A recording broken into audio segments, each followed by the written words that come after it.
And I also think not only are they exciting, but there's a lot that people are not taking into account.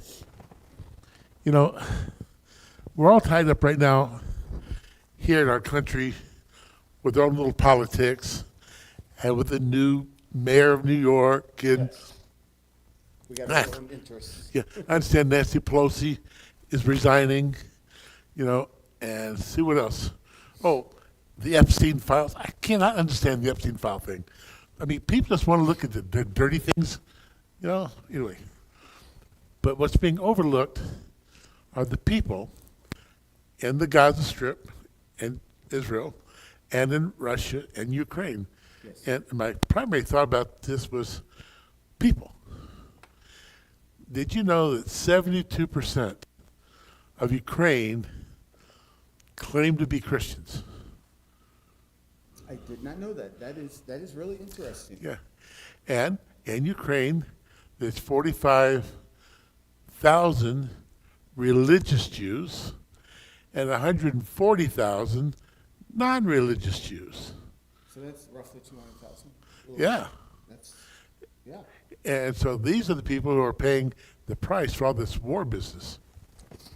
The religious of Ukraine, I'm guessing the majority of them are Greek or Russian Orthodox, Eastern Orthodox? Correct. They're Orthodox. Okay. And what makes it kind of unique is you have all these Orthodox Christians and these Jews who are being bombarded by an anti-God society, Russians. Not that all Russians are anti-God, but that is the religion of the state, Yes. is being an atheist. Yes, that is correct. Okay. It is, I mean, the predominant religion would be Russian Orthodox, but it's highly suppressed, even though there's still a lot of Russian Orthodox. Well, when I was in Ukraine, it's been a number of years. The Catholic Church, Roman Catholic Church, and the Russian Orthodox in Ukraine have combined. And one of the things that makes them interesting is the fact that you can tell which is which. If it's Russian Orthodox, it has a gold onion dome. If it's combined, it's a silver onion dome. Interesting. And the people are Ukrainian, okay? Somebody got a question? Okay, hang on, we'll find out. Yes, this is Rabbi Michael. Welcome to Wake Up. How can I help you? Hello? Hello? Somebody, maybe they had a question, they decided, well, maybe it's not worth asking. It could be. So, anyway, moving right along. But this thing is expanding. Maybe they got the question back. This is Rabbi Michael. Welcome. Hello. This is all planned. We have this- Oh, there's a message that they can't hear you, Rabbi. I thought my microphone Well, was- if the light's on, it's on. All right, hopefully that helps. Was it off? I think I turned it on, but I had it on backwards. So I actually turned it off. Welcome to Wake Up, started from scratch. And thank you, caller, for the insight. Okay. But don't.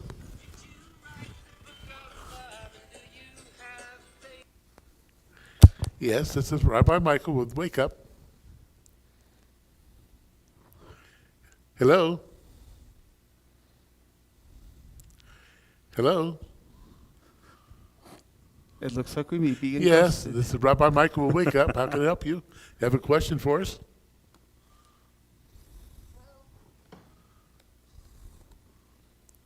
Pardon?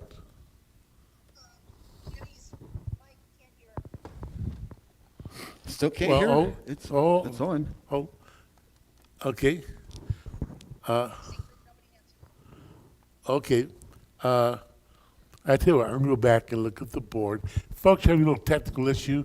Hold on there, Now, can you hear me by chance? Okay.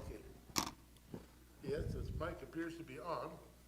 So, Rabbi, now, could you keep speaking? I will keep speaking and I will keep sharing some thoughts just in case I am coming through. We're, again, as Rabbi Marks said, we're having some technical issues here today, and our gracious caller is calling in to let us know that we're having some technical issues. So hopefully we'll be able to get those things straightened out really, really soon. So we are talking about, this evening, we're talking about war. Specifically, up to this point, we've talked about Ukraine, the war in Ukraine, and some of the travesties that are happening in Ukraine. And I know there's a lot of debate on giving money to Ukraine and helping fund the war in Ukraine and how involved we should be.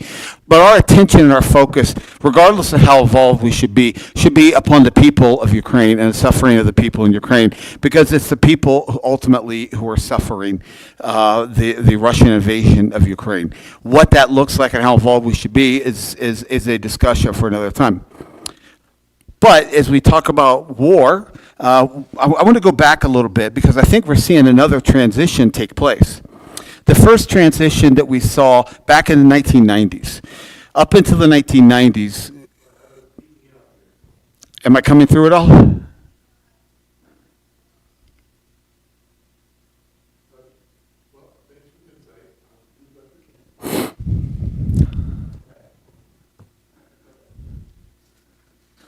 Am I coming through it all? Oh, okay.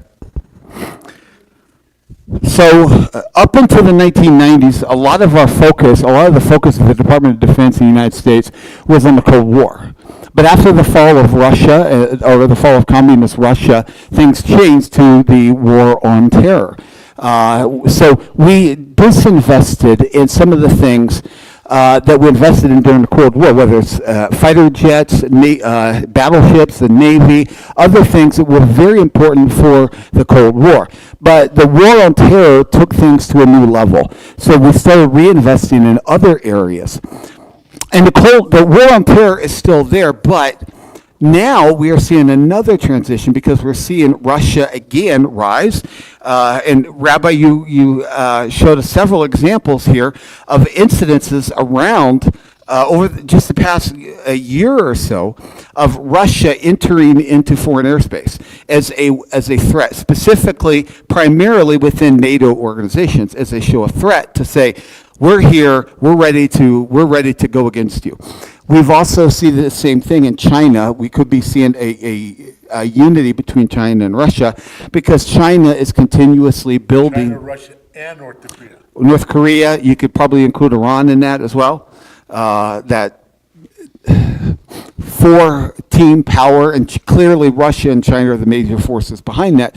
But because we have not invested in our Navy, there is a real threat of China attacking Taiwan. Taiwan, thank you. Having a brain moment.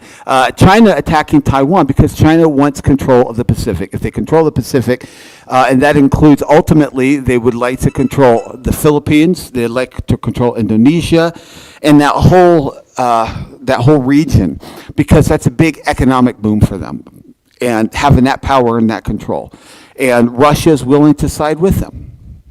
Russia, I don't believe, has as much interest in controlling the Pacific as long as they're allied with China.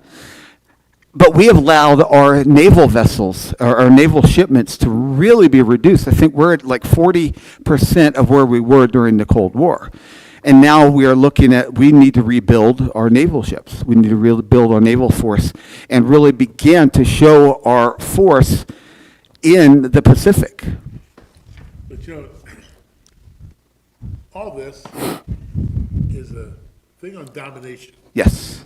Okay, and when we look at who the potential dominators are, okay, they both are atheist countries. Well, all three of them are, taking North Korea also. Interesting, you know, South Korea has one of the largest churches in the world. For Interesting. the population. Uh-huh. Okay.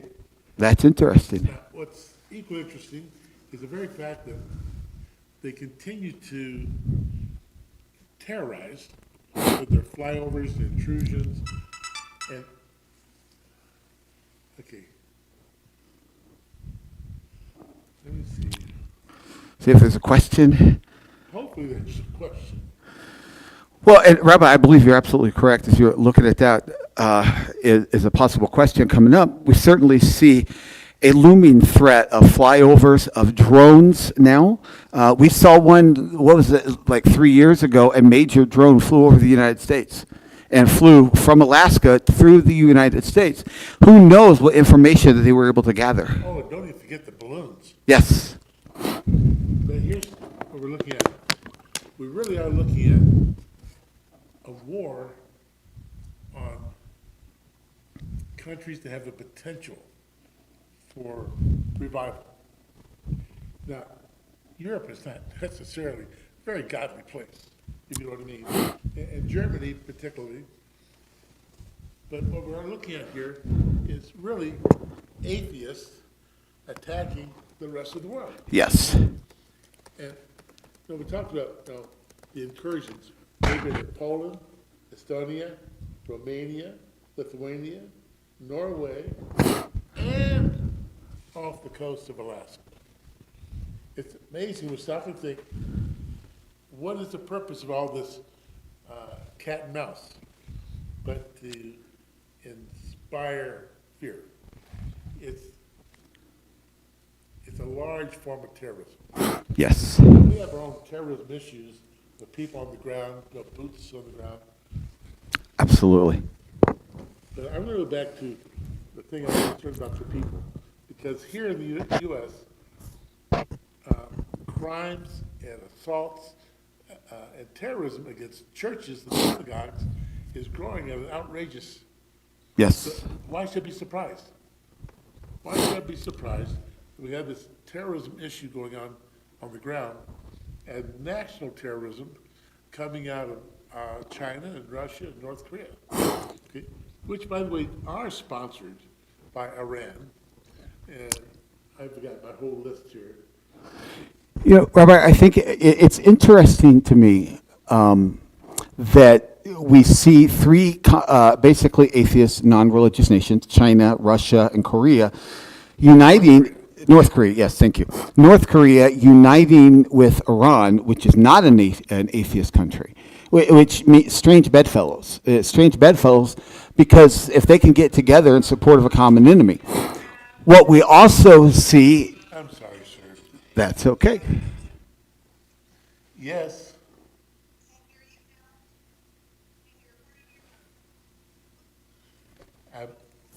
Okay, all right. Thank you. Bye-bye. She said she couldn't hear me, but I have my microphone way over there. We got to move our microphones pretty close to You it. hear me now. I know you hear me now. Okay. But it really is, and I've been thinking about this. When I look at the number of Christians, like in the Sub-Sudan area, Yes. okay, who are still being martyred. I look at the role of ISIS and the other radical Islamic groups on the murder of Christians and Jews. And I look at what they're doing in Ukraine and Taiwan. You know, it really is a global effort Yes. to stamp out anything outside of the authoritative proper state of the government. And it's horrendous. It is, and you had mentioned South Korea, the church in South Korea, and I was also looking up data here. Currently, there are over 44 million Christians in China as well. 44 million Christians in China. Now, granted, that's a small portion of the population, A billion. but that's still a large number of Christians who are marginalized. Christians who are mistreated, Christians who have no freedom. They do not enjoy the freedom to worship in the way that we have. They have to go underground or else they are controlled by the communist government. They are forced underground. They are forced into hiding. I remember listening to a speaker from China one day, a Christian speaker from China, and somebody had asked them, How can we, what can we do for you? How can we help you? How can we pray for you? And his response was, we don't need your help. You need our help. Yes. Because the more persecution that comes against the Christians in China, the more united and devoted they are, and the more diligent they are to keep the faith and to stand strong in the faith. That we have gotten pretty lazy here in the United States. In many ways, it's become so easy for us that we've gotten lazy. Things are starting to change. Things are starting to change now. I mentioned this weird alliance amongst nations, but we're seeing that here in the United States. We're seeing a weird alliance between the far left and Islamic radicals in this country against Christians, against Jews, against anybody who is American, who holds to traditional American values, who holds to traditional Judaic values. There is an out-and-out hatred against us. It is. It's interesting. It's supposed to be the big melting pot of the world. This is supposed to be the place where people can come and have a freedom Yes. of religion, not freedom from religion. And that's a big mistake some people have made. But let me point out to you the fact that it's not the fact that the religious are intolerant. It's not that the Jews are intolerant. That's right. The Christians are intolerant. It's not that the Messianics are intolerant, okay, or the Catholics are intolerant. It's the fact that those who would like to suppress the words of those who hold to the Bible. And I actually believe that's one of the reasons why Charlie Kirk, yeah. Was assassinated because he was forthright in speaking on his faith as well as on his position on America. Yep. When you can't defeat the argument, you have to kill the arguer. Yep. And, Rabbi, I know this is kind of off topic a little bit, but I think it's such an important issue because of some of the things we're dealing with in the United States. And that is, there's a big part of me. There's a big part of me that I love debate, and I'm willing to sit down and have an honest discussion with people who disagree with me and have that conversation. But there's a big part of me that feels like to engage in conversation and debate with people who hate you. Their only argument is to call you names, to call you slurs, to yell and scream at you, and in some cases shoot you. Is it throwing pearls before swine? Is it a waste of time? Because there's a big part of me that feels like it's a waste of my time. Why do I want to engage in somebody who doesn't want to talk back?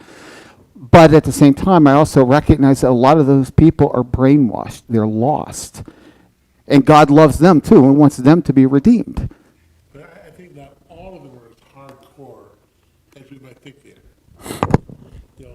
If anything, Charlie Kirk proved to us that you still can change minds and change hearts. That's true. Yes. And so if God sends me to speak to the atheist, then let us speak. Let us have conversation. Yes. Some will talk to you and some will shoot you. Okay? But the Great Commission says go to all the world and spread good news. If you really want to resolve the problem, God, send missionaries. You want to resolve the problem in China? Send missionaries. Russia, send missionaries. Because the only way there's going to be any significant measure of peace or tolerance is when people come and meet the God of the Bible. And I was doing all my research here, and it really boils down to me just being upset, sometimes with the church and with Judaism. Where is our voice on this national scale? What are we doing? Are we, how many Christians and Jews and Messianics in Ukraine are eating? Where's the support to them? And how many Israelis, have suffered tremendous issues, Who's going to take care of them? Where is our support for our own kind? Get it? Own kind. You're a Baptist. Where's your support for the Baptist missionaries? You're a Jew. Where's your support? And Rabbi, I would agree with that 100%. I think one of the concerns that people may have is not knowing who to trust. And being, what organizations are we to trust? We see, I know that there are many Jews and Christians who would love to be able to support the Palestinians and to be able to help the Palestinians who are struggling under the rule of Hamas. But they don't trust Hamas not to take over the goods, and they don't want to supply Hamas. So people are left going, okay, who do we trust? What organization do we trust? And it's worth doing a little bit of research, finding out good organizations that you can trust and helping those organizations who are already doing the footwork. Now, since you mentioned it, the International Fellowship of Christians and Jews, that's a great one, okay, for Israel. Yes. Okay, we're talking about Ukraine, okay, and Israel both. Hevra USA. There's more than one Hevra that's gone online.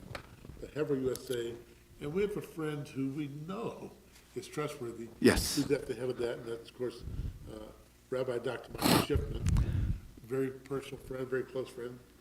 I spent time with him as his guest in Ukraine at some of our soup kitchens. Yes. Okay? And if you're concerned, okay, start with going to your own pastor and say, do we support any work in this part of the world? And Yes. if the answer is no, well, you got several choices. Number one, start doing the research, or find another church. Okay? And, with that, this is just a side note. If you're leading a congregation, if you're in any type of leadership in a congregation, whether it's a pastor, an elder, or a rabbi, or whatever the case may be, when you can get the people united together on a good cause, they're less apt to fight. And being in ministry, you know that there's a lot of infighting, there's conflict. But when you can get people to work together on a common cause to do good, people are less apt to fight. That in and of itself is a good reason to start supporting some of these organizations. And you had mentioned a couple. Another one that I have supported for years that I love the work they do is Christian Friends of Israel, which is they got an office in Jerusalem and they also got an office in America.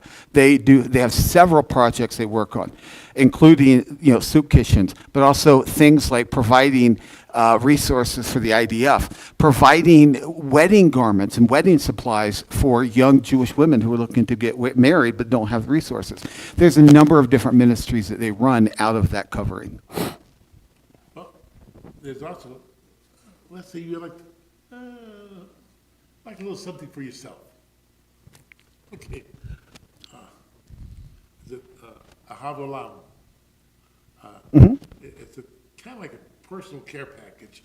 And what it is, it's products made in Israel, made by the local people there, packaged and shipped out, I think monthly or bi-monthly, whatever it is. Okay, but look them up online. Okay? My wife receives a package regularly, and I'll sit there trying to watch television. And she'll open that thing up, and she'll be pulling out this candy, or these nuts, or baklava, or bottle of wine. I have to just turn and listen to her. Not just because she's the wife, but because the stuff is good. Okay? But there are cottage industries in Israel. But if you really want to do something good for yourself and for Israel, go visit. Absolutely. Get yourself a tour group and go visit the land and spend your money there and encourage the people. Right? But that's my pitch for Israel. And we were talking about war. In general, we're talking about what's going on in Ukraine. But it does ask the question, how much do we get involved in foreign affairs? And it's not an easy answer. And we can look at what's happened in Sudan. In my opinion, I can clearly say, yes, we should get involved because there are innocent people involved. Innocent people being persecuted. We can look at Nigeria and other places where there are innocent people being massacred, where true genocide is actually happening. But there are also areas that involves American interests. In other words, it involves the safety and preservation of the American people and our way of life, that we should be involved in things that involve our safety. But outside of that, oftentimes our governments have a tendency to play politics in war. And it gets very, very muddy, and there's a lot of gray area, and we ended up handing over weapons to fight against one enemy, and for the people that we hand over weapons to eventually become an enemy of themselves. And there's no easy answer to that. And I go back to what I said a few weeks ago, that, God directed Israel at certain times where he said, you know what, when it comes to what's going on in Assyria and Egypt and the northern tribes of Israel, he said to Judah, king of Judah, he said, stay out of it. Stay out of it. It's none of your business. Just stay out of it. I will protect you. How do we know when is to get involved? And when do we not get involved? Well, I think the question kind of boils down to why. Okay, are we getting involved because we've got a lot of industrial investments into the country? Do we get involved because we're humanitarian? Do we get involved because we see a profit from the war machine? Why are we getting involved? Okay, and I think the purer our motives, the closer we are to being in the right. I would agree, absolutely.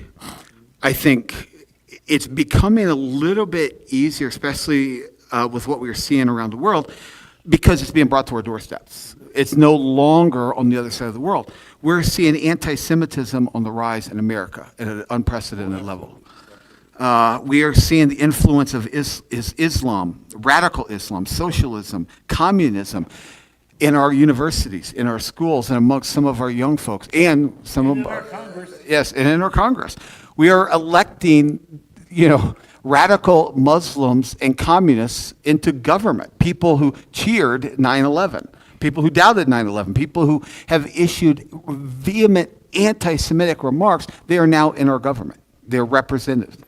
And that's a concern. Like the squad. Like the squad, yes. Put the finger where it is.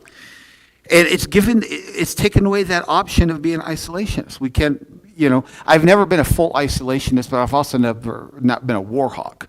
I think there's a balance between the two, but that balance is kind of shifting a little bit in that we can't afford to be true isolationists. There's a difference between choosing to be involved and being forced to be involved. And sometimes being forced is the fact that the bad guys have attacked you. Yes. Or sometimes your supposed allies pushing you in. Yes. I prefer the position of choosing. Yes. Okay. And start off by asking why. Why? Okay, why are we in Ukraine? Now, I'm going to tell you personally, from my position, okay, I know we had investments in Ukraine. I know we actually had some biolabs in Ukraine, okay, that we couldn't do here. But I am concerned about the Christian and the Jewish population there. They caught between the rock and the hard place. I agree. The assault is upon what could be the children of God. Yes. Okay. Matter of fact, what I do have here, and would like this to share, is what both sides are asking for. Okay? What will it take for them to come to the table and have a peace talk? And I did the research, make sure I wasn't blowing smoke. So I'm going to read to you what Russia wants. Okay? For Russia to come to the table to make peace, okay? These are the terms that they have put out. They want territorial demands. Ukraine must secede from all four provinces that Russia has claimed to annex, including areas that Russia does not currently fully control. Russia also demands international recognition of these annexations, as well as the 2014 annexation of Crimea. In other words, they want us to legalize what they've done. Yes. Neutrality and demilitarization. Here it is. Ukraine must abandon its aspirations to join NATO and officially become a neutral, non-aligned country. In other words, our country says your country can't join NATO. and you must remain neutral. Limit on military. Ukraine must agree to demilitarization and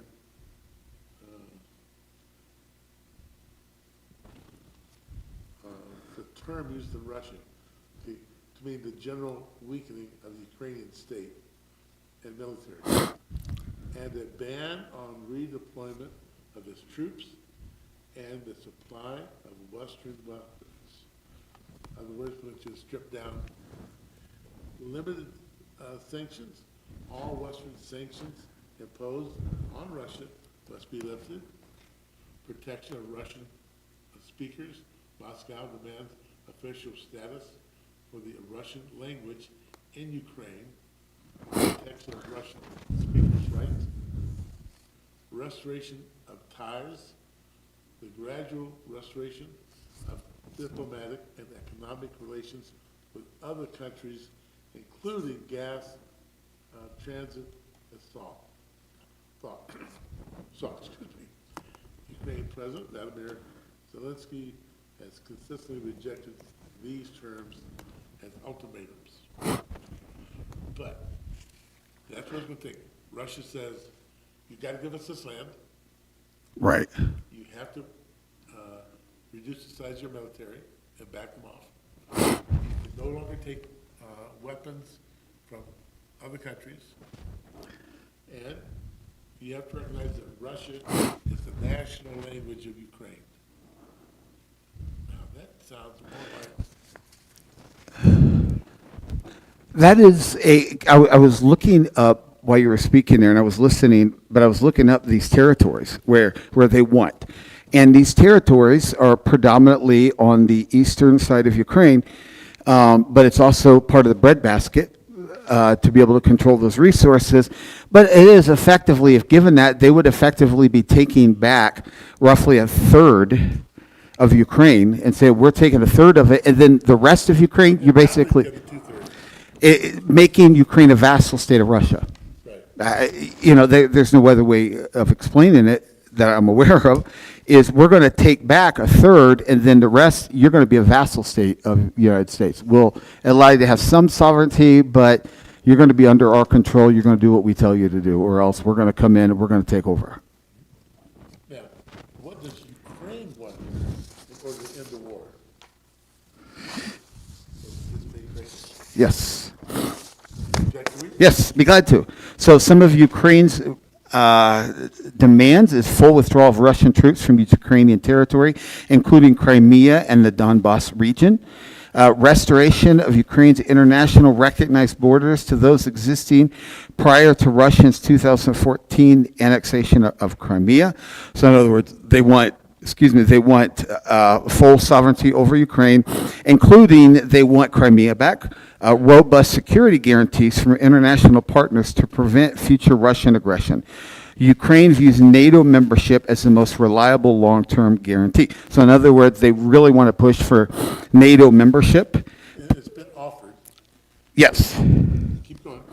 And prosecution of Russian war crimes, including the creation of a special tribunal council for those involved, release of all prisoners, and the return of Ukrainian children deported to Russia. That I was unaware of. That is really interesting. They actually kidnap children. That kind of changes things a little bit. A lot to me. Yes. Compensation for all material losses caused by the war, nuclear, food, and energy security resources, including the full sovereign country of control of the yes, the nuclear power plant in Ukraine.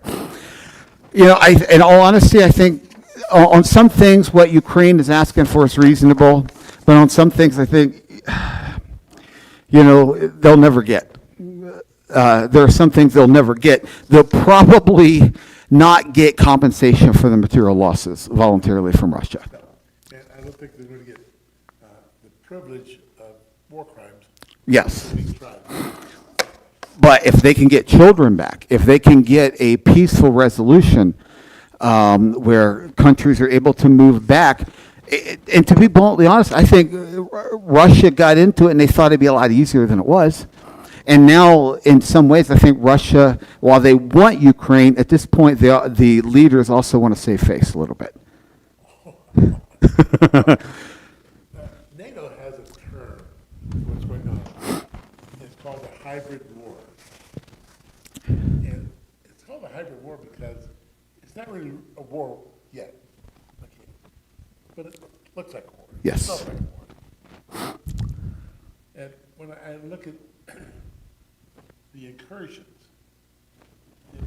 are momentary and kind of makes me wonder, all right, if NATO doesn't respond, does it show weakness? And if NATO doesn't respond, on the other hand, can it show disdain? I'm not talking to you. You know, that is a great question, and that's where I see a lot of gray area, because I don't think the answer is easy, because the world, whether we like it or not, the world sees the United States as the police force of the world. We are the police force.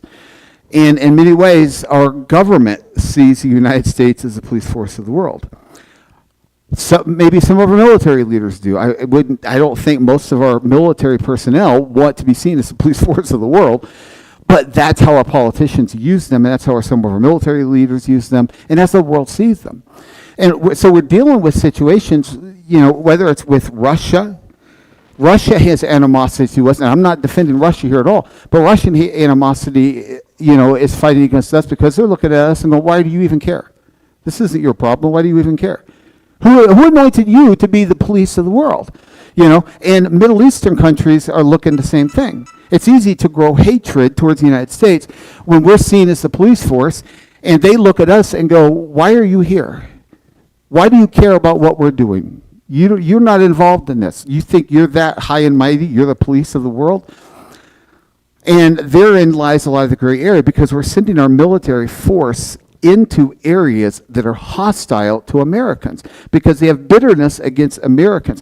They don't, we want to, this is where some of my concern plays about how involved we get in foreign affairs, because we have tried and failed to play politics. We have tried and failed to spread our version of democracy. Oh, right and wrong. Yes, to the world. And it failed. It failed in Korea. It failed in Afghanistan. It failed in Iraq. It failed in Vietnam. We have tried and failed. And I think a part of that is because a huge part of the world does not understand what we have here in America. They don't live in a Western world. They don't understand it. They don't understand the freedoms that we have. It's foreign to them. They know nothing else. If you try to explain to somebody who's in North Korea what freedom is, they have no clue. They have no clue. What are they fighting for? What did they fight for? They're being threatened if they go outside of the norm at all. They're not even allowed access to media that even speaks of any freedom. They are completely dominated and controlled, and they're told lies over and over and over again. So we're dealing with a people, we're trying to change cultures that don't know what America is like. They don't know what it means to fight for America. And I think one of the dangers is that we're sending our soldiers in to fight wars, to change regimes, and to change the world to the way we see the world. And I believe it's the best way possible. But we're trying to do it amongst people who are not ready for that. They don't understand it. Well, I'm going to disagree a little bit. Okay. Not that you're completely, in my opinion, off. Okay. I believe as a Bible-based historic country, okay, that we have a certain mindset towards morality. Yes. Right, wrong, good, bad, and then yet a democratic concept to it where people have a voice and they can vote and laws are made and such. Okay. That's completely alien to the Eastern mindset and the Middle Eastern mindset. Yes, I would agree. And to the Russians, okay, it's a mindset that's only in the back of their mind. I mean, they had it at one time. Yes. Okay. And so when we think of how we're trying to help, we really are promoting our own moral structure, indirectly our own belief system. And I think it's a great idea to go to all the world preaching good news. I do too, absolutely. But I'm not so sure going to all the world preaching good news means to militarily force them into becoming. And I would agree with that. I think we're saying the same thing. I would agree with that. And because my emphasis is you can't change the hearts and minds of people through battle. Sometimes battle is necessary. Sometimes war is necessary. Sometimes you need to go in and you need to defend your people, your self-interest. You need to defeat terrorists, organizations. But that doesn't change the hearts and minds of people. The hearts and minds of people will be changed when they see the message of the Messiah, when they see the love of the Messiah. That will change the hearts and minds of the people. It's just that war sometimes is necessary, but it's never used to change the hearts and minds of people. It's not. And yet at the same time, people think that they can force that type of change. China thinks that they can control 1 billion people. They really can't. It's just impossible. Russia thinks they can control. And what they really want back is the old empire. Yes. SSR. It ain't going to happen. Okay?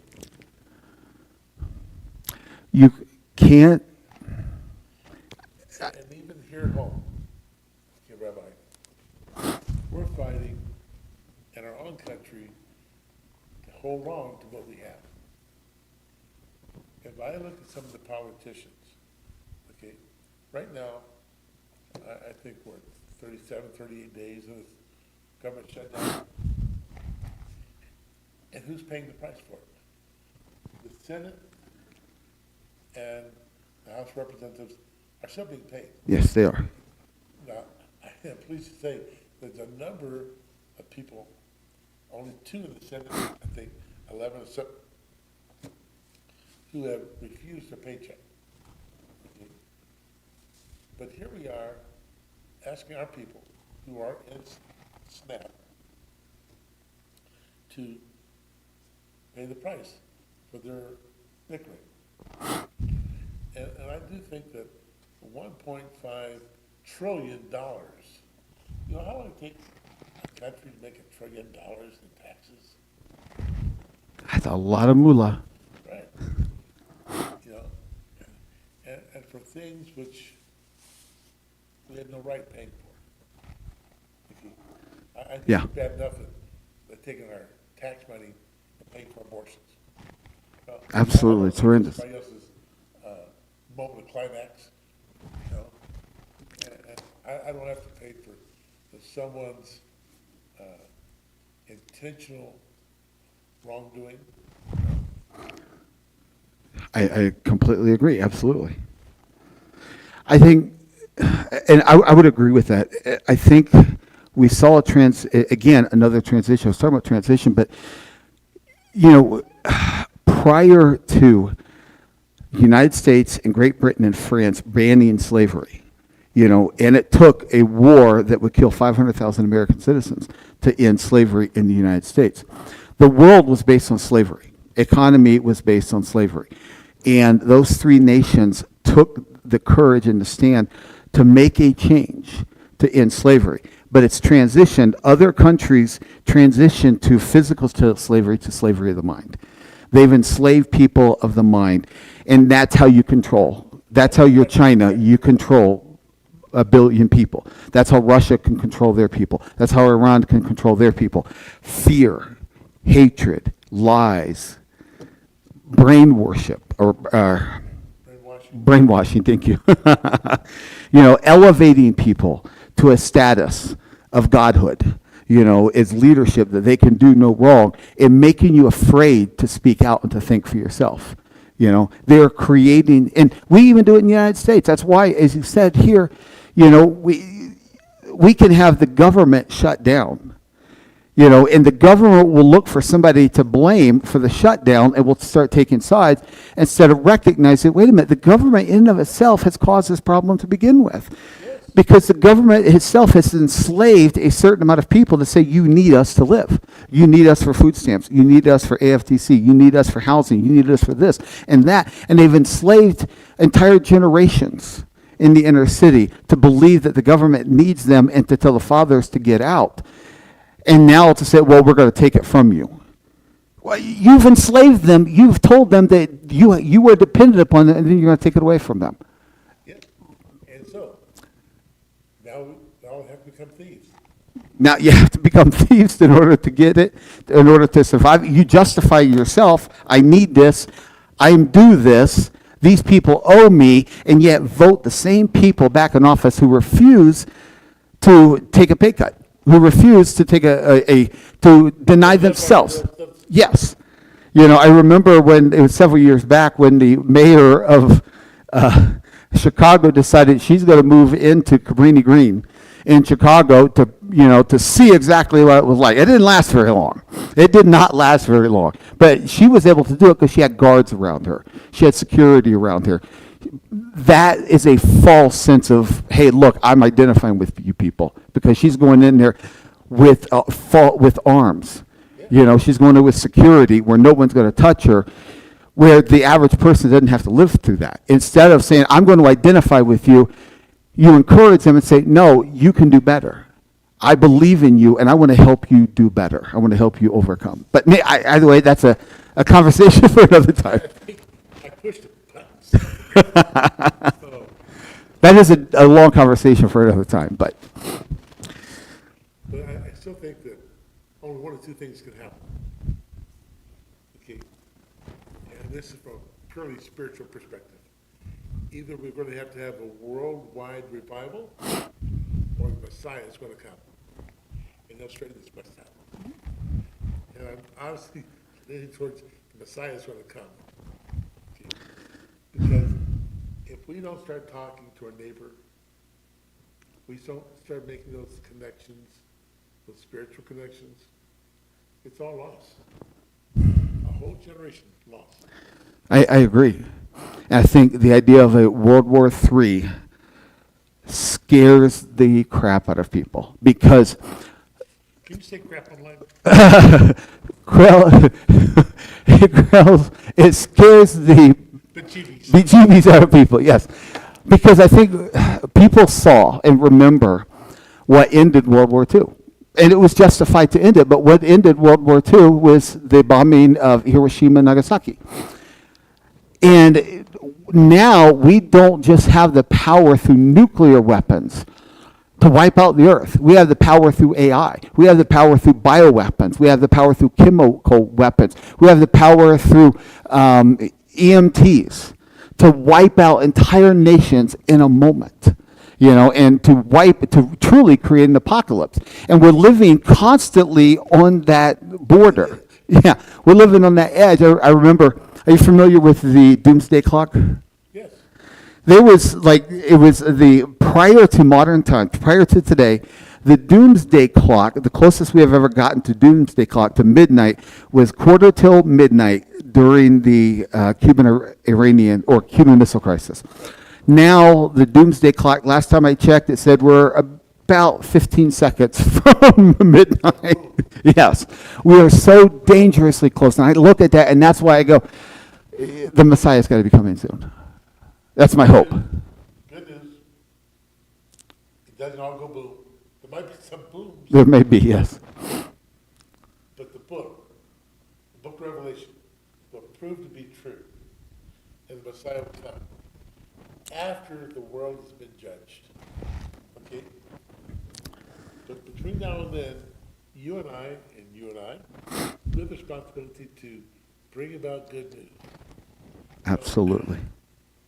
This program was not meant to scare you, but hopefully to motivate you. Number one, to become the person God expects you to be. His servant, his Yes. voice, his mouthpiece, to a world that's falling apart. You might not be able to stop the war in Ukraine, but can you stop the war in your neighborhood by speaking Right. peace to your neighbor, or encouraging your fellow worker, or attending your church more than on occasion, or your synagogue, and don't get paying your tithe. You know, paying your tithe might seem like a silly thing to throw in here right now. But for churches and synagogues to feed the hungry, resources have to be there. The church and synagogue to bind up the brokenhearted, the wounds and such. The resources have to be there. You know, you, Rabbi, I believe you're absolutely right, and we can look at it. I was having a conversation with somebody the other day about this, because they were looking at the tithe, and they go, well, we don't, you know, most of us don't have a harvest season, and we don't have an active priesthood. What does tithing mean? How does it look? And I said, look, you know, think of it from a different perspective, okay? While we're not Levitical priests, ministers, rabbis, pastors, leaders in your congregation, they have called to, and you yourself, even members of the congregation who are ministry, are called to be a priesthood. The congregation is a priesthood after the order of Melchizedek. So it is our responsibility to continue to give to the priesthood, to support the house of God, to continue to do the work of God. Without an after Levitical order, we are it. We are the ones who are going out there and ministering to the world. Even with a rabbinical order, not a rabbinical order, a Levitical order, we still have the responsibility of spreading the gospel message, spreading the good news, bringing the kingdom of God to earth. Rabbi, Yes. allow me to educate you here real quick. Okay, please go ahead. Paul was not one of the original 12. That is correct. Paul was from the tribe of, Benjamin, right? yeah, he wasn't a Levite or a Cohen. That's correct. And yet, Paul says that the laborer is worthy of his hire. Yes. Okay? And we also find that in chapter 4 of the book of Acts, the synagogue of the free men were taking care of the widows and orphans and such. Absolutely. And that was a Messianic synagogue. Do we have priesthoods there? No, we had our apostles and such. Okay? But they never avoided Torah. Absolutely, of course. And in the time of Yeshua, okay, there was a tithe box in the temple. Okay, pushka. But there was a pushka in every synagogue. Okay? And so a certain portion of our tithe, according to Deuteronomy chapter 14, is to go to the house of worship where we worship. You know? So we don't have to be the Levitical priest, we have to be the working servants of the Most High God. Yes, that is correct. And then if I can go back to Exodus, it says that Israel should be a kingdom of Kohanim, a kingdom of priests. Yes. So, priestly brother, That's right. We are all called to be a nation of priests, and that's why it is important to, even if we, and I say this only because it's been brought up to me a number of times. Well, we don't have an active Levitical order. What do we do? How do we tithe? You have a local congregation. You have leaders you can support. You have a local congregation that you can support who are doing the work of God, who are part of the nation of priests, after the order of Melchizedek. We have that calling to do. That calling never ends. Even without a Levitical order today, even outside of the land of Israel, that calling never we ends. don't have a Levitical order, but we have a rabbinical order. That's true, we do. Rabbinical order says, you, go into all the world, preach the good news. From our rabbi, our Yes. Rabboni Yeshua. Okay? So Yep. we have a rabbinical ordained responsibility given to us by the Son of God. Absolutely, I would agree, absolutely. And it's essential to bringing the kingdom of God to earth. We are his hands and feet. Doing the work of God to bring his kingdom to the earth is to feed the orphan, the widow, the poor, those who are in needy. Yes, the Ukrainian, the Israeli, the Palestinian. That we are able to, when we are able to help those in need. But it also goes above and beyond that, as well as bringing the kingdom of God to the earth. Being a nation of priests means teaching what it means to be like him, to forgive, to reconcile. I'd like us to take a moment, because we're really on top of the hour, Yes. and just maybe, once again, recite the name of some of the institutions that are doing the real work that we recognize as being legitimate. Yes. So I'm going to say like Hevra USA, Hevra USA. Okay. And are you pulling that up? I was just pulling up the site. I want to make sure I Okay. have the, Takes care of Ukrainian Jews, and takes care of a lot of the Holocaust survivors that still exist in Israel, as well as other programs. Look them up, read what they do, and realize that nobody gets more money into the field. Low overhead. Okay. Level absolutely. is the Coalition of Christians and Jews, not Coalition. Oh, yes. In effect, I just saw it here. The, no, that's the wrong one. ISCJ, International Fellowship of Christians and Jews. And that's a good thing. Okay. That you're playing both sides, and they will attend also to the Palestinians. Yes. Okay? If you want something more street worthy, try Israel's ambulance service, which is Mogan David Adam. Bogan David Adam. Put in Israel the ambulance service, because you're not going to put the name Hebrew. That is true. The Christian Friends of Israel, and that is www.cfiamerica.org or www.cfi.org. The one, CFI.org is the one based in Israel. The CFI America is the one based in the United States. To give you some examples of some of the things that they do, some of the ministries that they have is Forsake Them Not, that is ministering to the elders in Israel, ministering to the elders, particularly survivors of the Holocaust.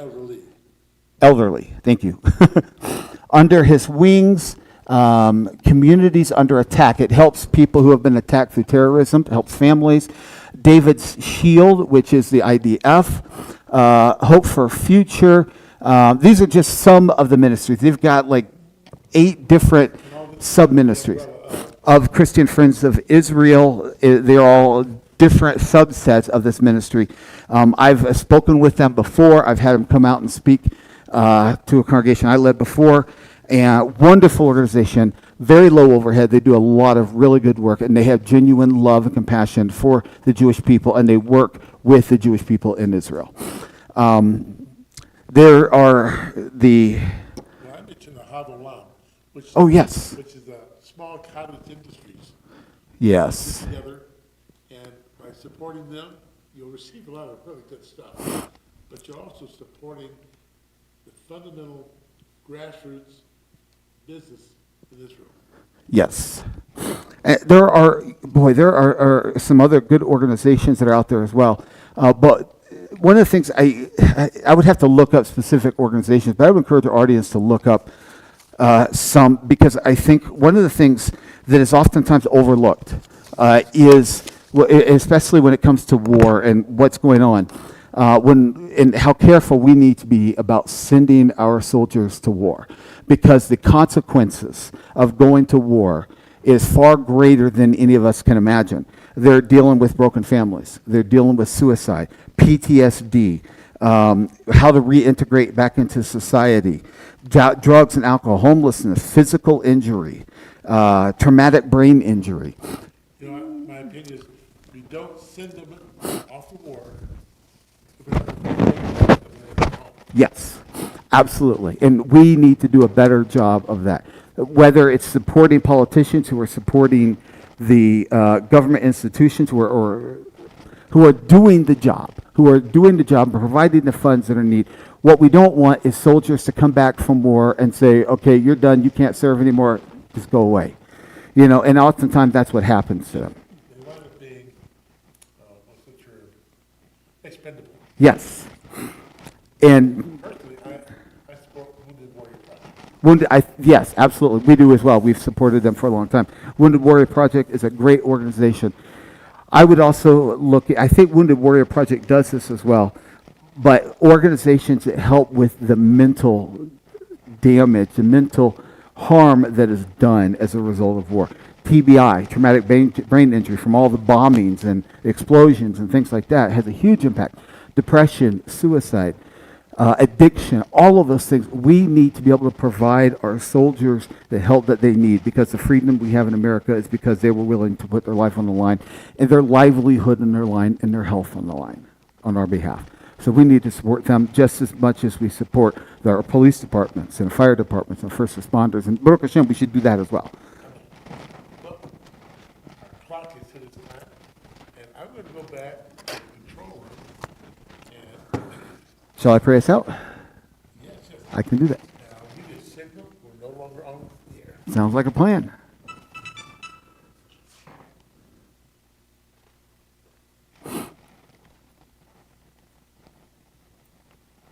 And as Rabbi is stepping back, there are organizations that support education as well. And I think it's important to educate people in terms of their love for Israel and the Jewish people and the central role that Israel plays. Organizations like First Fruits of Zion, One for Israel, even though theologically there are some things I may disagree with, but I think they're doing a wonderful work. And there are other organizations that do wonderful work as far as that goes as well, that are worthy of our support. All right, let's close in prayer. Let's go before his holy throne. Avinu Malkeinu, our Father and our King, you are good. You are so good, and we need to grab a hold of that promise during times of uncertainty, especially right now when there's so much uncertainty.